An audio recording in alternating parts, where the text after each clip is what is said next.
Wait. Okay. Nombre. ¿De dónde vienes? What comes from you? Someone else is coming. Tina. What it comes to you when you hear the word of abundance? What do you think about that? And when you are writing in the chat, I would like to present our team. There's more people coming. Should we wait more people to come, Arturo? Go on. Just to explain to the people that the translation channel is working. La persona que quieran pueden ya meterse en la traducción en español. A persona.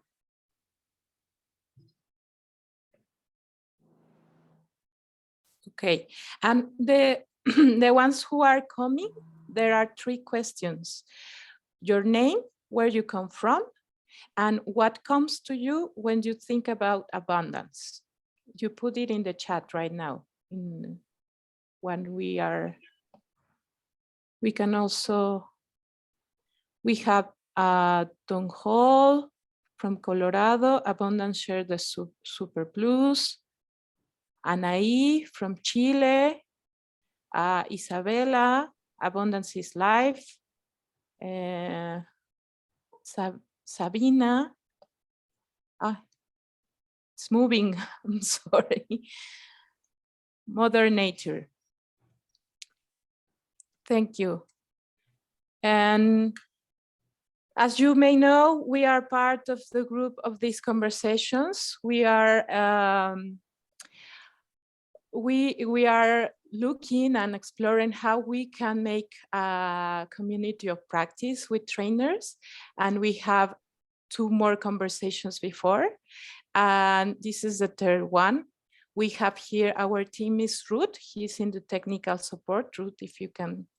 I will be presenting, and I'm also part of Flexible Framework, and there is also Tina here, that she's part of Flexible Framework, and Arturo, and also he's part of this, he's leading these conversations, and he's part of also of the cooperative, of the community of practice and technical support, and Liza, she is part of this team of Flexible Framework and everything that has to related with this community of practice. I don't know if you want to share something else. Okay, and I will come with Sarah. Thank you for coming. She will share with us everything that is abundance. Sarah has been for 11 years in Transition Network, and she's active, still active, in Hubs group, facilitating the Hubs Heart Circle and acting as a lead link for the small team who have developing the maintaining the training platform. And she's also focusing in all the things and exploring in everything that relate with governance and regenerative culture and healthy power. Today, she will be sharing with those everything that is related with generating abundance that can cover the tensions of possibility that arise when we decide whether and how to charge for training, distributing funding across an organizing facilitation team, well extensions that move beyond money, transparency around resources, and how can we shift the relationship from provider-consumer to one based on reciprocity and responsibility. Sarah, I don't know if we want to add something else, but I think it's very clear. And we will start with Sarah with her presentation. Sarah, if you want to open your mic. Thank you very much, Anaí. and how lovely to see familiar faces and some new faces to me, and how lovely to be part of this training community as it starts to come together. I just want to check before we go any further, have you all been able to find the translation channel that works for you? You can see you can find the icon in the bottom, the menu at the bottom of your screen, and click on the language that you need. I'm really appreciating the people who are interpreting for us. Yes, sorry, I forgot. I forgot. You know, when I'm in English, I'm sorry, I have to say that I'm more nervous. It's more easy for me in Spanish. I'm sorry about that. And I'm sorry for not presenting the translation team that is here. Thank you for doing this possible.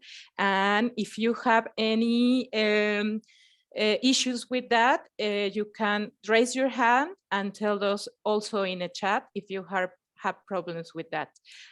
Thank you, Sarah, for reminding me about the team of translation. Thank you for the team.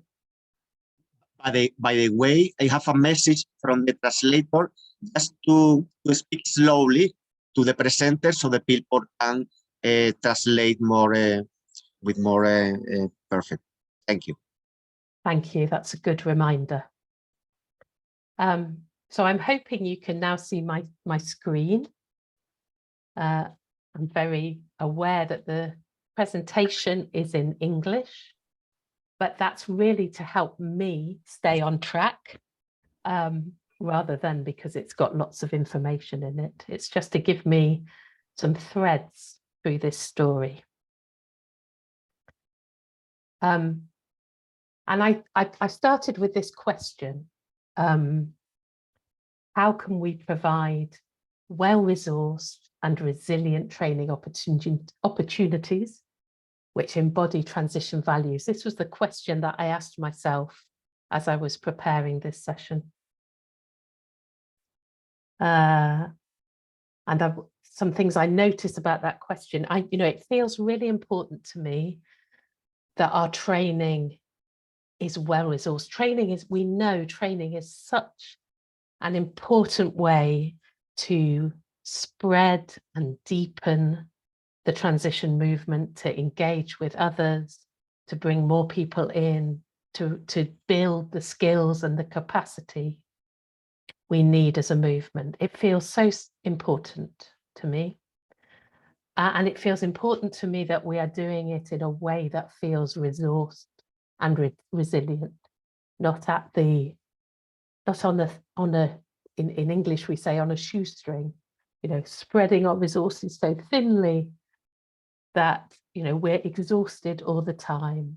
We're struggling to find the time and the energy to really put into training, when we know that training goes well when we can all come to the event, participants and trainers come to the event feeling well-resourced. And the second part of the question is, how do we embody transition values in the way that we approach training? It feels to me that everything we do, it's not just about talking about our values, it's about transmitting them in the way that we act. I feel that all of you in this call understand that. I'm really conscious there's lots of experience in this room, so I'm not going to talk about everything there is to say on this subject. I'm just going to talk about some of the themes that feel important to me, some of the experience I've seen inside our movement and beyond our movement. But I really want to invite your own experience into this as well. So I'm going to try and keep a close eye on the chat window, and I'm going to encourage you to ask questions or give examples in the chat window in your own language, and we will find a way to translate them. I already put the questions in all the languages. Yeah, Sarah. that's great. Thanks, Sanae. So I'm inviting as I speak, I'm inviting people to add their own questions and their own example to what I come up with. And then once I've spoken for a short time, 30 minutes, then we'll have a little break, and then we'll go into breakout groups, and you can share more about your own experience, because for me, that's one of the most valuable things that we can do, is swap our experiences and learn from each other. So let me show you the subjects that I thought I would talk about. And really want to encourage the translators, if I speak too fast at any point, please just put a message in the chat saying slow down, because I can get excited and then I go faster. So the first question I came up with, so in all of this, I'm thinking about how do we bring resources into our training, and how do we do that in a way that embodies equity, that embodies co-responsibility and other things. And the first question I came up with was, how do we charge for our trainings? You know, that sort of sense, and do we charge for our trainings? And what happens around money and training? And I've just made a few little notes there of some of the issues I'm aware of. And you'll see in each of my slides, sometimes there's a green circle on the right-hand side. And I find it really helpful to think in terms of tension. So whenever I am aware of a sort of tension that underlies this subject, underpins the discussion, I try and make it visible in this green circle. So for me, this question of, do we charge for our trainings? How much do we charge people? There's a tension there that's about supporting the movement, making the training as accessible as possible, removing obstacles to training, and valuing our work. So not thinking that our work has no value, but seeing that it has value in the world, and that's actually very important as you go into training, to go into it with the sense that you are bringing something of value to others. So for me, that's one of the issues, and you may well experience this, if you give training completely free, there's a simplicity about that, there's an openness about that. If you've found some other way of resourcing the work, there's something lovely about being able to offer it free. And I don't know about you, but sometimes I notice that can mean that it can be a bit disregarded by people as appearing to have no value. I don't think money is the only thing that gives something value at all. So one of the questions for me is, if training is free, what are the other ways that we can make it really clear that this is something that has value, and that we expect some commitment from the people who are involved? And I'll come back to that a little later on as I talk. But for me, one of the sort of fundamental things, you know, when we're saying, well, we're bringing training to people who need it, but who would value it,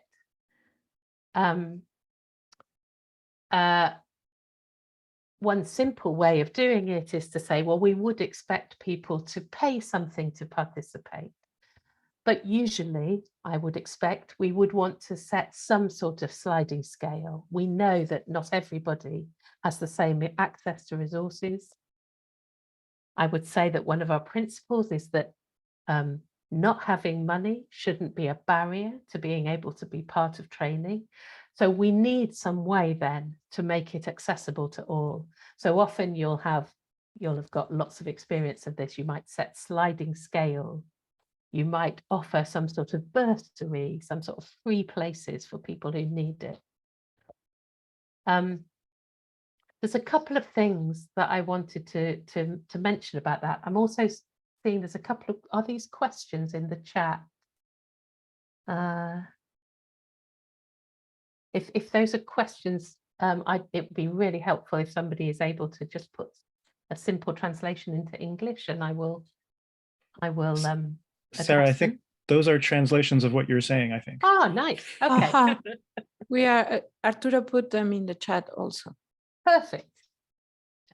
That's fantastic. And I have no Spanish, so I have to, well, you know, I can work out gratis is free. So two things that I think it feels that can feel really helpful when we're doing some sort of sliding scale. One is transparency. And for me, this is one of the most radical things that we can do in transition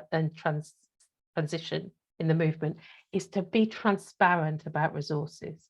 So to be transparent about what the training is costing, to be transparent about what people are being paid, to be transparent about how we have secured the resources, and to offer that as information to help inform people about what they pay and how they pay back and how they contribute to the training. Quite often you might see some sort of sense of these are the fees for the training, but there's no information about how that relates to what people are being paid and where the money is coming from. So I'm really going to encourage all of us to think about how to be as transparent as possible.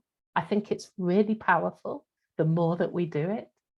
And one of the ways that feels quite exciting at the moment is that we're now starting to experiment as a movement with the use of Open Collective as one place where we can organize budgets, organize payment, and be completely public about how we're doing that. And I'm just going to show you a Open Collective slide. I don't know whether any of you have been over to see Open Collective yet, but here is a project that I'm involved in, the Transition Platform Stewardship Group. And Open Collective is this wonderful platform, I think, where lots of people are collaborating, and you could go to any of the collaborations, any of the collectives, and find information about what they're doing. You can put opportunities there for people to donate.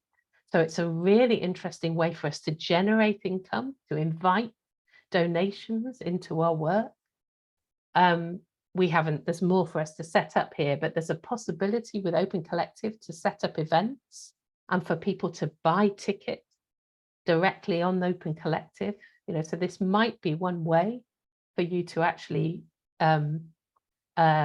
receive contributions to your training, for people to sell tickets to your training, and then all the budget is available to everybody, so people can see what the money is. You can see what people are being paid. It's all visible, which I think is quite an exciting development. The other thing that, oh, thank you, Anai, for sharing that link to Open Collective. And Transition Network is experimenting with being a fiscal host, called a fiscal host on Open Collective, which means that the Transition Network can hold any money in their bank account, but the money is available to the collective. It's not controlled by Transition Network, it's controlled by the group or the circle. There's more. I think it'd be really interesting to see how that might develop with the training community. The other side of this, I think, is that's often missed out when people are setting fees for their training, is how we support participants to make a realistic assessment of their own position, their level of privilege, their level of need. Because often what happens, almost always, if we're asked to make a contribution to something, most people choose the sort of second lowest option. So most people understand that there's someone that probably has less than them, wherever we are in our wealth. But usually people assume that they're sort of about the second level. I mean, that's not always true, and some people have a different understanding. But often we don't really know, how are we making this assessment? What are we comparing with? So again, I think one of the things that can be really interesting, and we can learn a lot from it, is exploring together, how do we how do we describe what people might want to think about as they decide how to, how much they should pay. And I'm just going to share an example. I mean, I don't think this is a perfect example, but it's an example from some work that I'm doing with an organization called Courage of Care. It's a US organization, so it's in the US context. But they've got quite a big, you'll see here on my screen, and I'll put the link in the chat window if you want to look at it more closely. I mean, this is for quite a long program. It's not just for a one-off event, it's for a long program that's got quite a lot of resource associated with it.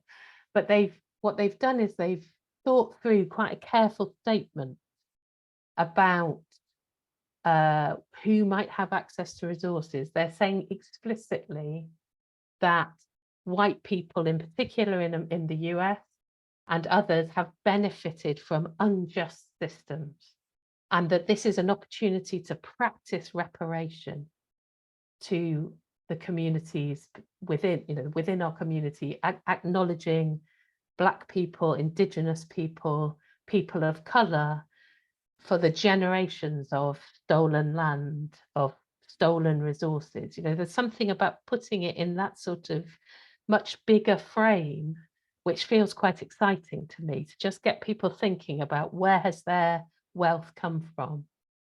And they also acknowledge that not all white folk have access to generational wealth. It's not simple. It's not just about one dimension. It's about multiple dimensions of where your wealth has come from and what privilege you have and what level of need you have.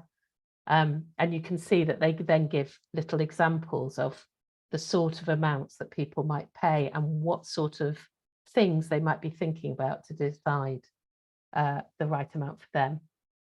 So I want to be clear. I mean, I don't think that that's a perfect example. I just think it's an interesting example of the sort of things that we can start a conversation about as we invite people into our training.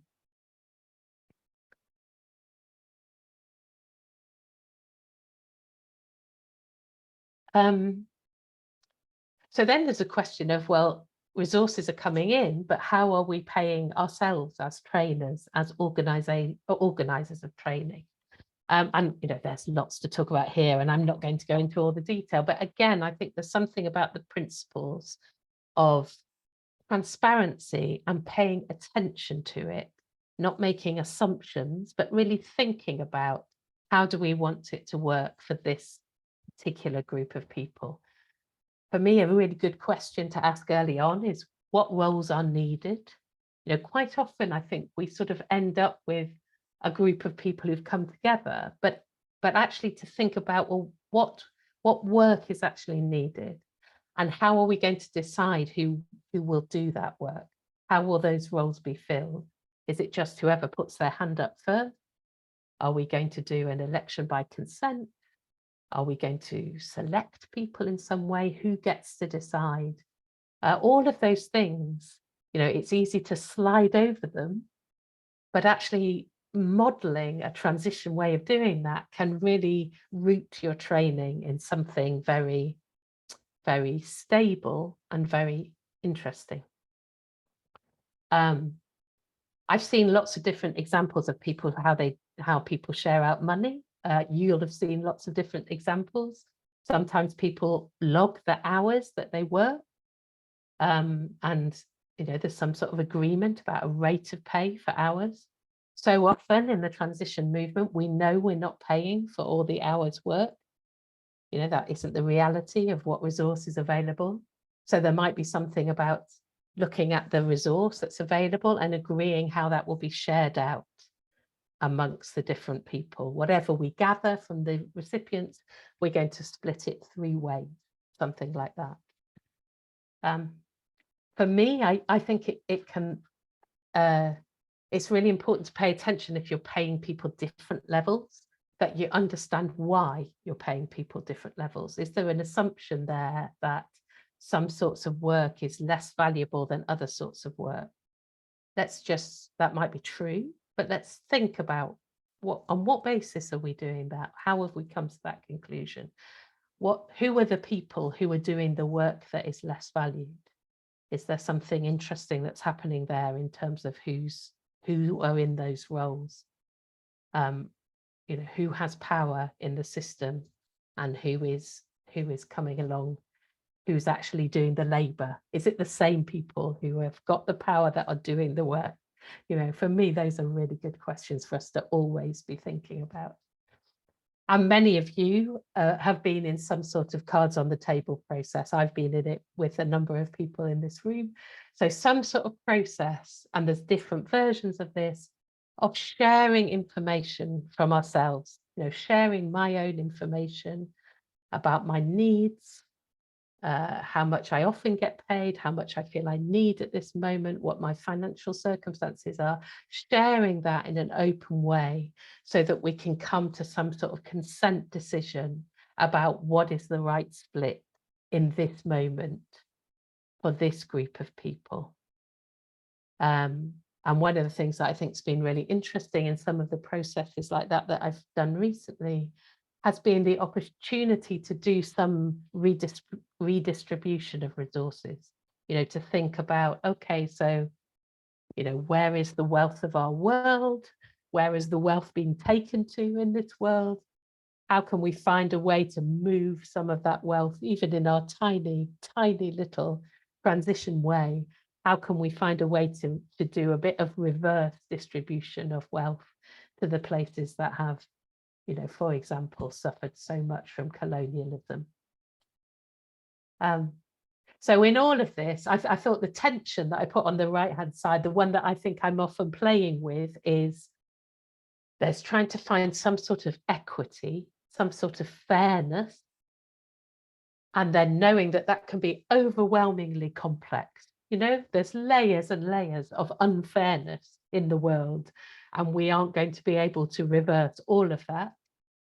But how do we find some movement towards equity, but also paying attention to the need for simplicity, that sometimes you can make things so complicated that everything just stops and it all grinds to a halt. And actually, as always, one of the things that we think about to help us make the right decision is what's good enough for now, what's safe enough to try, and knowing that it might be different next time.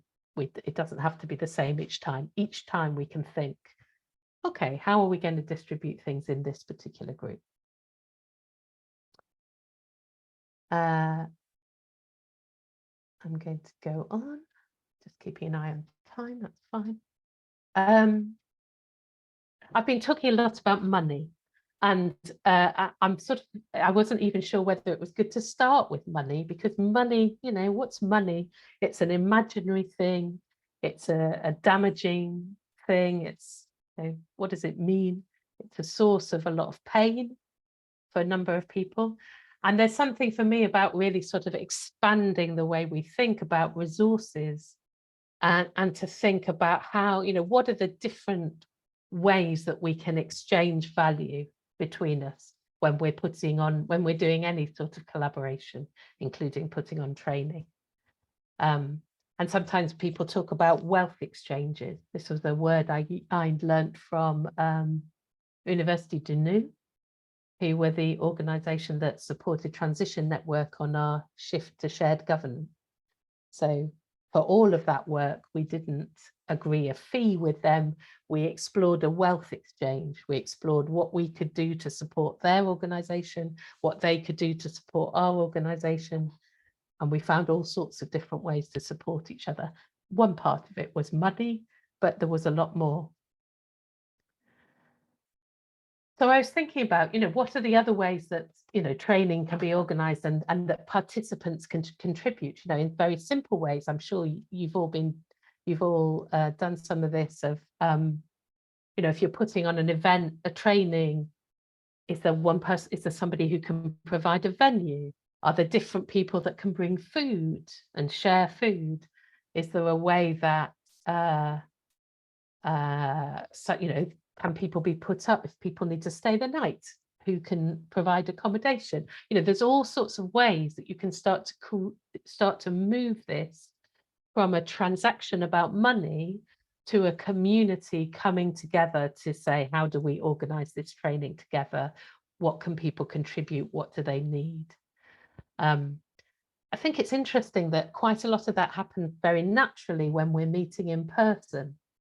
And I'm noticing that because we've been doing a lot more training online, it can be harder to find the right way to do that online. But I'm thinking, I think it's really good to think about just small things, small bits of work that any participant can do to help support the training to happen. And I'm going to come on to a bit more of that in my next slide. But also thinking about this piece about how you emphasize that training has value without that only being about money. What other commitments might you ask for from people who are coming to participate in training? And I've seen all sorts of interesting examples and I think it can be really helpful to make this very, very clear, very explicit. You know, we're offering this training at a reduced rate or for free because a funder is providing it, or because we want to learn about how to make this training available more widely, and we want you to be our experimental first group. However you're offering it, to then say, but what we need from you are things like,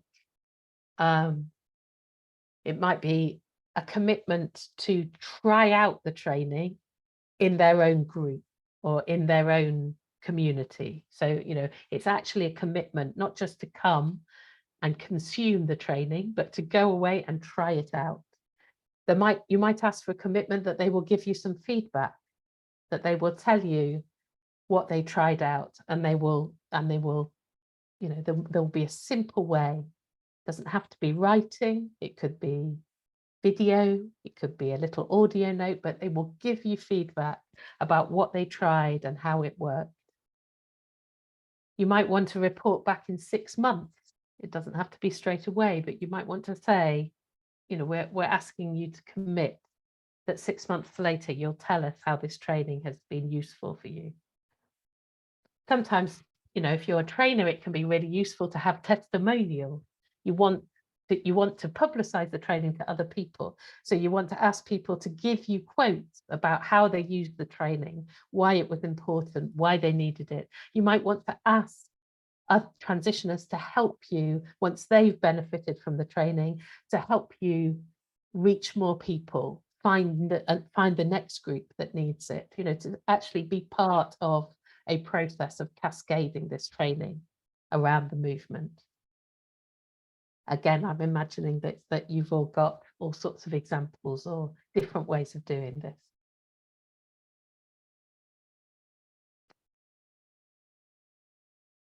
This is sort of carrying on the theme, really. I mean, for me, one of the most interesting things in everything we do as transitioners is how we move away from a relationship which is about transactions. You know, in training, you can sometimes find, oh, look, we seem to have fallen into a relationship where I'm the provider, I'm the trainer, and I have to come up with this product, and I'm being met by a whole bunch of people who are consuming my product. They want to, you know, they're sitting there waiting for me to be, you know, to deliver what they need, and maybe waiting to criticize me or to, you know, tell me what was good and what was bad, to give me a review of my training. And there's something for me that, you know, in terms of transition values, about changing that relationship into one where we are co-responsible. We're trying to find out together, how are we going to create the most interesting learning experience for all of us. There are all sorts of interesting ways to share out responsibility. I mean, we started talking about that already in the previous slide. But, you know, there can be something even in the space, you know, even in the training space. How much of it has to be on the shoulders of the trainer? How much might you share out, as we often do in transition, share out responsibility for keeping time, for record keeping, for welcoming new people into space, all the things that need to be done for organizing the room. Again, I know that all of you will have done this.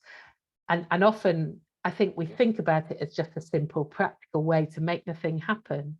But for me, there's something deeper about moving to co-responsibility in the way that we do that, embodying transition values. And the more we do it, the more we're moving to a space of co-design. And I think, you know, some of the examples of the way that transition training does this, you know, really gets exciting, that it doesn't all, the content doesn't all have to come from the trainers. You know, we can have open spaces and people can bring their experience. They can decide the curriculum. You know, it doesn't have to be the trainer designing everything. We can co-design the curriculum together. I've been doing some really fun Skillshare sessions recently. So just creating space where different people bring their practices, their skills, you know, they take it in turn to lead a session. And that, again, that sense of all of us have something valuable to offer and something that we can learn. I think there is, I've put here the tension. I mean, a tension I think here is, I often think in terms of vertical power, which is where one person decides and gets things done, and horizontal power, horizontal decision making, where we all decide together or we all co-create together. And for me, you know, one isn't better than the other. They're just two dimensions of how decisions are made. And it's what best serves the collective purpose. So sometimes as a trainer, there's real power and said that it makes sense to have verticality. I'm proposing this is what we do today. This is how we'll use our time. Here is the content that I want to bring you. You know, we all know why we're here, and this is the thing that I'm offering. And then there are other times when co-design is really helpful to sort of bring in all the collective intelligence of the group. And for me, as a trainer, as a facilitator, as a lead link of projects, all the time I'm trying to think, when are the moments for vertical power, when are an autonomy, when are the moments for horizontal power and consent, and how do we balance these two things together? So I'm really encouraging. I think it's quite an interesting way to think about it. And to remember as well that sometimes, I mean, if you move too quickly to co-design, there will be people in the group that feel a lot of agency, that are very comfortable taking a lead, you know, that they feel very happy for their voice to be heard. And there will be others in the group for whom there's all sorts of reasons why that isn't comfortable. Maybe previous harm that's been done, maybe the oppressive system that they're living under, their own family history, their personality type. But there is something about taking care when we're asking people to have agency. There's something for me that feels really important about taking care to support everybody to find their place in that, and not to assume that everyone is ready just to step forward at the same pace. And there may be some way that you can find a sort of middle ground of, you know, for example, Skillshare session where we buddy up. You don't have to come on your own and bring your skill, but we buddy up, someone maybe with more experience or more confidence with someone with less experience, less confidence, or you offer support so that somebody can find a way to share their skill and to start to understand how they could contribute, to feel the confidence to contribute. And I've just got one more, and then we'll pause. So I deliberately didn't want to put external funding at the top of this presentation.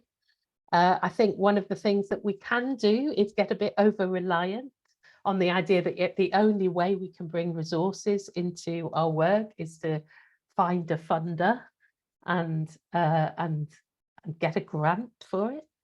And that, I mean, it is one way that we secure resources. but I wanted to, I mean, there's loads of things that we could say. You could run a whole session just about how do we find funding for our training. But these are just 3 things that I thought it's really important to think about, both in terms of when we apply and how we make an application for funding. And the first one is I think, in my experience, a lot of funders, they're really looking for evidence of what is the impact of the training. So quite often we might be doing some little bit of evaluation of our training, but too often, in my experience, we evaluate how many people came, you know, who they were, and we might evaluate how much they liked the training. What did they say about it? They found it useful, they loved it, they were excited when they left. And those are all, there's no value to that. It's interesting information. But for me, the much more interesting information and the harder information to collect is what difference did this training make in the world? You know, how did they go away and use it? What changed as a result of the training? And I think there are really interesting ways of gathering that information, but it takes a little bit more work. And it often will require a bit more time. I don't think it sort of by definition, you can't get that information the minute the training is finished. So it is about, is there a way of going back to people later? This might be part of the commitment you ask from them. Is there a way to go back to people later and really understand how they use the training? What was helpful about it? What changed in their community as a result of them having done this training? Which are the tools that they found useful? It's useful to give that information to funders, but also it's really useful feedback to us as we're developing and changing the training that we're offering. You know, that's a really good way of understanding what do people want more of, what actually wasn't useful, what's the next thing that they would like training about.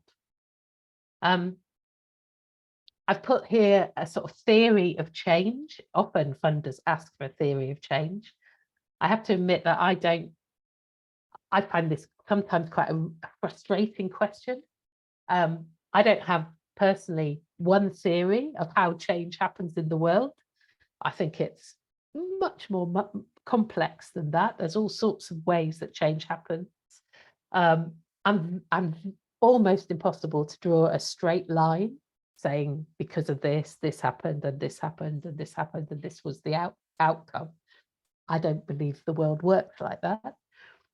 But I think it's useful to have some sort of sense. I mean, often I tend to talk, and I think the Transition Network often talks about practices of change. What are the practices that we think make a difference? And why do we think this is something worth concentrating on? You know, what's the change we're trying to make in the world, and why do we think this is going to contribute towards it? And this might be, you know, this is about how we're skilling people up. Might be how we're building capacity.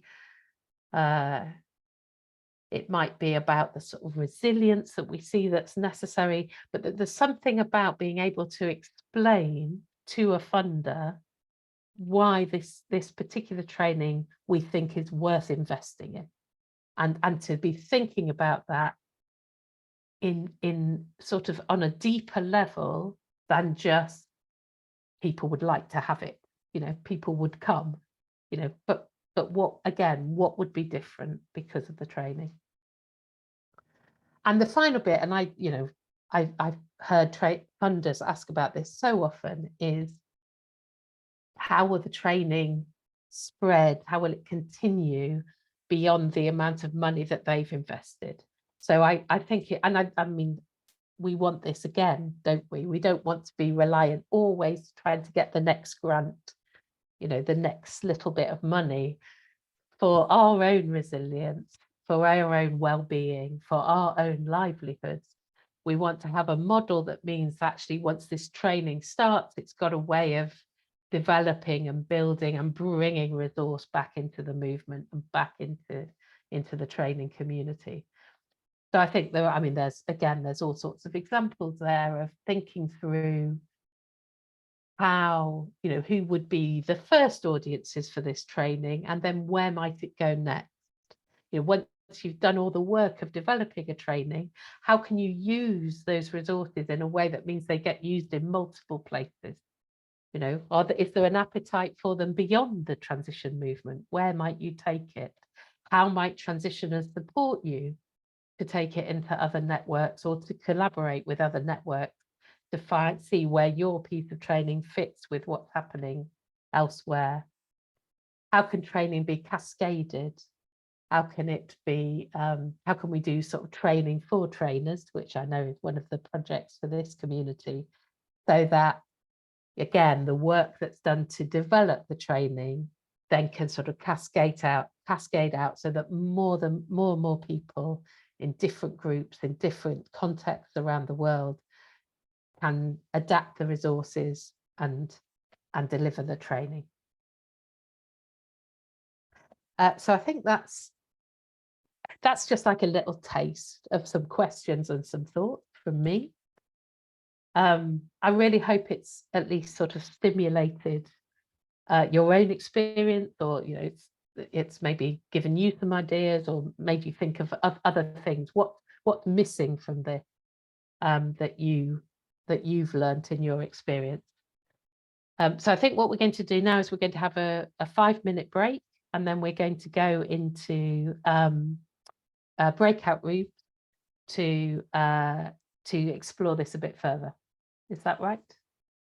Oh, I'm seeing Angela, you've got a question. Yes, thank you very, very much. Very interesting. Could you just pass again the last slide, because you were talking and it was gone. I couldn't read it. The last one. I think that you were talking before it was there. Because it's nice, because it's a wrap up, I think.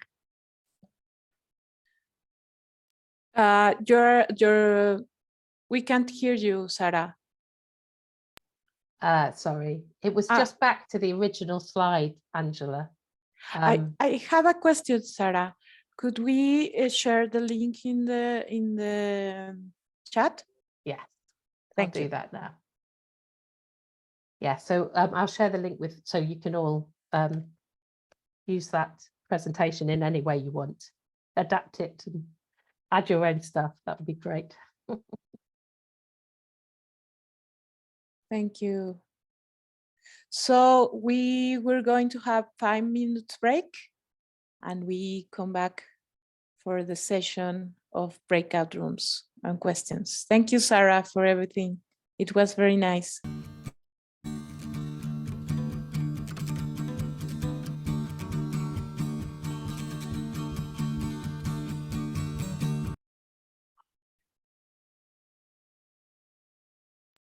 Well, you, Arturo, too. Well, hello again. Nice to see you.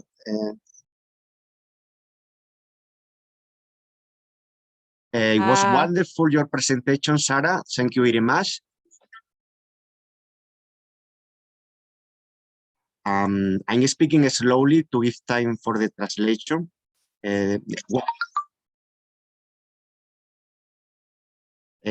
And to say that it was wonderful, the translation. I was moving from English to Portuguese to Spanish. Thank you very much for the translation.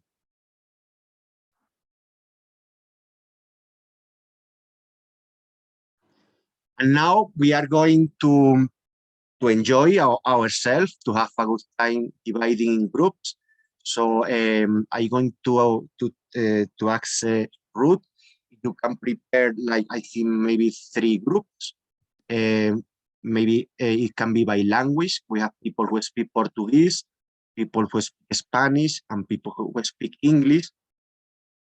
And we have a motivating question for this conversation. And we are going to use this time a Jamboard. Also, thank you very much, Sarah, that you prepared this Jamboard. We are going to share in the chat the link to the Jamboard. So you can, the people in the groups can go to this Jamboard and write in the post what are the conclusion that come out of this conversation. So first of all, we are going to share the Jamboard. Meanwhile, Ruth is preparing the groups. They're all ready. They're ready. Wow, you are very quickly. You are very quickly. So I will put, this is the link to the Jamboard, and also I'm going to share the motivation question in the 3 languages we have right now. Let's see one moment. I can put it there. Okay, thank you, Anai. And the questions are in the Jamboard, also in the 3 languages. So, thank you. Thank you, Perfect. Sarah. So the motivation question is, what practice and tools help you to respond to the challenge mentioned in Sarah's presentation? ¿Qué prácticas y herramientas te ayudan a responder a los desafíos mencionados en la presentación de Sara? ¿Qué prácticas y herramientas pueden ayudar a responder a un desafío mencionado en la presentación de Sara? Entonces, bueno, vamos a tener... ¿cuánto tiempo te parece, Anaí? How long you think? 20 minutes? Sí, de 15 a 20 minutos. Está bien. Okay, let's say 20 minutes. And then we are going to return back to the whole group, and we will share our conclusion and what we've been talking about. Everything ready? So you can go now to the groups. Enjoy the conversation. See you in 20 minutes. Thank you. You have in English, in Spanish, and Portuguese.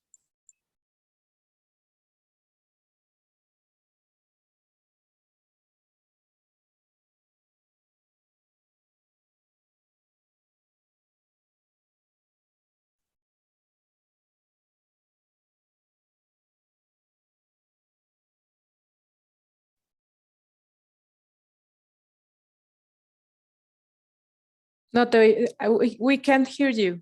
I'm going to go and join the English group. Okay. That's okay. We won't have very much time when we come back, which is okay, I think. But we won't have time, I don't think, to have a report back from everybody. Just one person, one people from each room, no? Just golden. Yeah, personally, I would just say it might be easier just to say anything that it really feels important to share. Because what will we have? Will we have maybe sort of 6 minutes or something like that? Yes, something like that. That's all right. But then we have the Jamboard also. Yeah, cool. See you soon. Okay. Ruth, can you put me in Spanish, and then I will like to go also to English? Thank you. Gracias.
Hey, welcome again. I think we lost Anaí, or Anaí Beatriz, she has gone. But she put all the comments in the Jamboard. And we just have a few time just to make a feedback, or we can also share in the chat something. If you agree, we can stay a few more minutes just to close and make a feedback. Someone want to talk from your group from English? Someone want to tell us what happened? Dina. I'm just very happy about the conversation we had. Lots of resources shared and learning more about Sabina's work around Rome. And Liza brought up an idea that Anhai, you and I have spoken about, that Ruth knows a little about, that this idea of having youth training and doing an Erasmus Plus proposal where we could support young people in developing transition skills and other kinds of skills, but help them be leaders and change agents in their communities and get some funding for experimentation. Thank you, Tina. And I suppose this proposal will be there with the community of practice, and we will talk more about that, and we will share with this community. Something else with the group in English?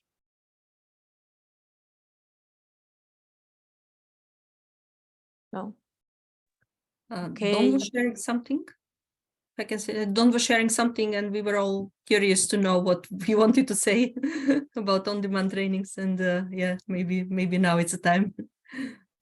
I was just typing a response in the chat, but yeah, we recently created an on-demand version of effective collaboration training because it seemed like that was the best way to get it out to as many people as possible, because people don't have to wait around for us to set up a training. It can be very low cost, no carbon or very small carbon footprint, because people don't have to travel. They can start whenever they're ready and go at their own pace. But there are some unresolved questions about how to do that equitably with the international community. Because now that we've created this in English with a certain group of people, you know, what if another English-speaking country wants to create their version? Then are we in like a situation where we're competing with each other? You know, our funds, you know, say if you know, somebody, England decides to create a launch on demand, which I think would be a great thing for the movement as a whole, but who gets input on that? How do the funds get dispersed in an equitable fashion? I just think that's kind of a question that's hanging out there that I wanted to name, among many other questions. Thank you, Don. I don't know if someone, Arturo and Yederi, would like to share something from Spanish speaking group. If there was a Portuguese group.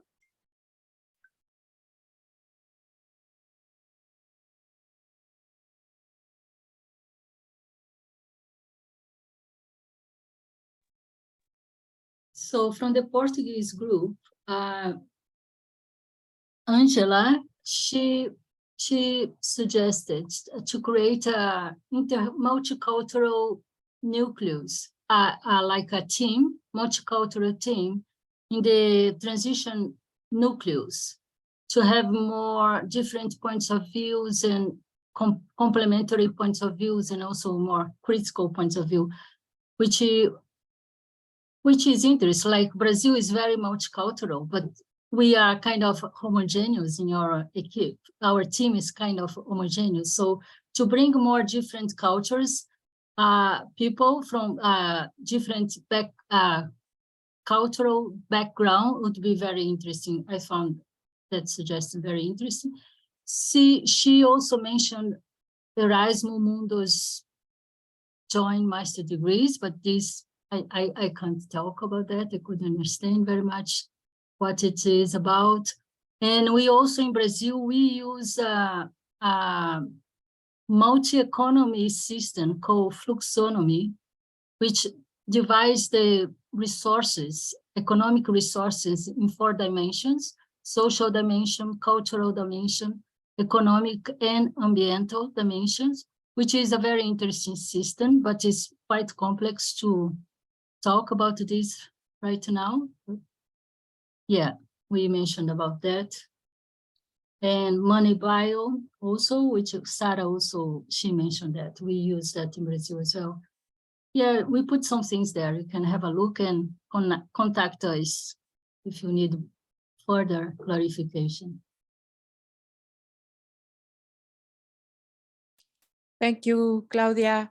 And would you like to share something, Arturo, from Spanish group? Well, we talk a little bit, for example, Anai told the important, and Sarah also told in her presentation of the transparency, no? That is really important, not to for the people who are involved in the training and for the people who are going to take the training, no?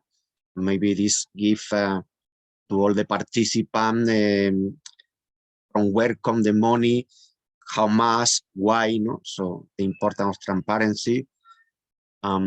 Also, I was sharing that to try to involve other institutions, I mean, academic institutions like university or people from municipalities who can support part of the, or as much as the training. So the people who are trained, just they can concentrate in the training and not also in making the design and looking for the people. So just trying to share this responsibility with institution who can put some funding, and then it will be more mostly for free, the training, or a low cost training. And we concentrate in training and not also in communication and looking for people who want to join the training. No? Some ideas. I don't know if I forget, obviously, but there's something else. Yes, I just mentioned that Sarah said that not only money is important. We have been exploring the gift economy and also to use some community currencies that are a lot here in Mexico, and we can use them also. I don't know if you want to say something very important right now that comes from this talk with Sarah, or we just can say goodbye. And I really want to remember that we are exploring. This is the first time we are doing these conversations for this community, for build together this community of practice. And we are very, yes, Sarah said that we can continue the conversations in Home Hub. And that's part of what we are here, because that is a platform where we can still doing these conversations and remembering why we are here. And I remember also with Tina when did interviews, these topics that we are talking about are some topics that were more interesting the people from the interviews we made.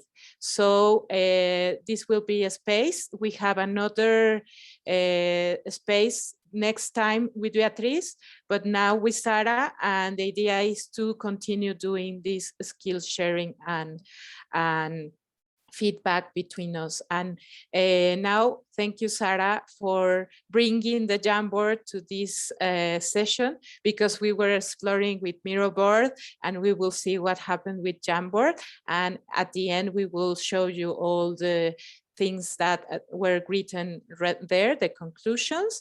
And Sarah, I don't know if you want to say something else to close, or you put something here that we can all share if we want in the Zoom. That was, what were the feelings? No, what were? Let me remember the last questions you put here. Sorry, it's what feeling or insight are you taking away for this session? If you want to share here to talk with us, or to put it in the chat.